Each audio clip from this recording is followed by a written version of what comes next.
আসসালামু আলাইকুম। কেমন আছেন সবাই? আশা করি ভালো আছেন। আলহামদুলিল্লাহ, আমিও ভালো আছি। তো অনেকেই আমাকে প্রশ্ন করতেছে যে ভাই, মালয়েশিয়া ভিসা তো বন্ধ, আপনি কিভাবে বলতেছেন যে ভিসা খোলা? তো আমি এই বিষয়ে আজকে বিস্তারিত আলোচনা করব। তো যারা যারা আমার চ্যানেলটি সাবস্ক্রাইব করেন নাই, অবশ্যই সাবস্ক্রাইব করবেন, আর প্লিজ দয়া করে সম্পূর্ণ ভিডিওটা দেখবেন। তো যাই হোক, আমি প্রথমে বলবো যে আসলে মালয়েশিয়া অল্প কয়েকটা কোম্পানি, যে কোম্পানিগুলা বাংলাদেশে বিভিন্ন রিক্রুটিং এজেন্সিকে অফার করেছে, ওই কোম্পানিগুলো আমি মূলত আজকে বলার জন্যই লাইভে আসা।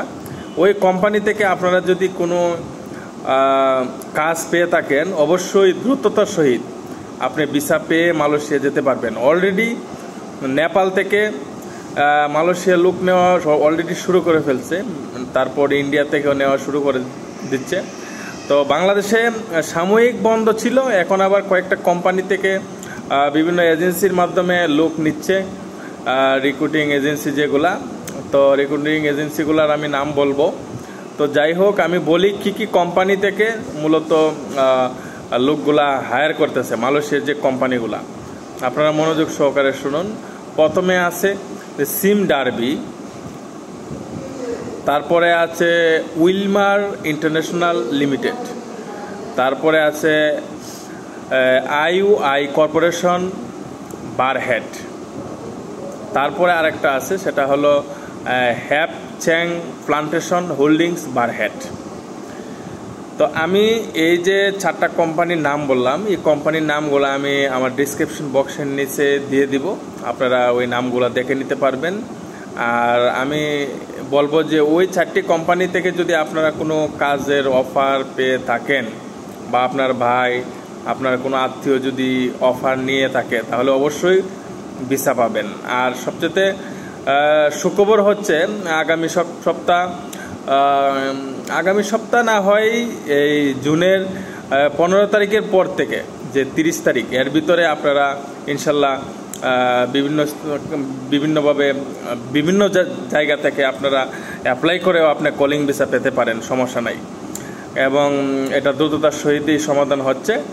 বাংলাদেশ সরকারের যে উপদেষ্টা এবং যে পররাষ্ট্র মন্ত্রণালয়, সেই বিষয়ে বিগত কয়েকদিন আগেও মিটিং হয়েছিল। তো আশাবাদী আমরা কিছুদিনের ভিতরেই বিভিন্ন ভিসা আমরা বিভিন্ন গন্তব্যস্থলে আমরা পৌঁছতে পারবো মালয়েশিয়ার।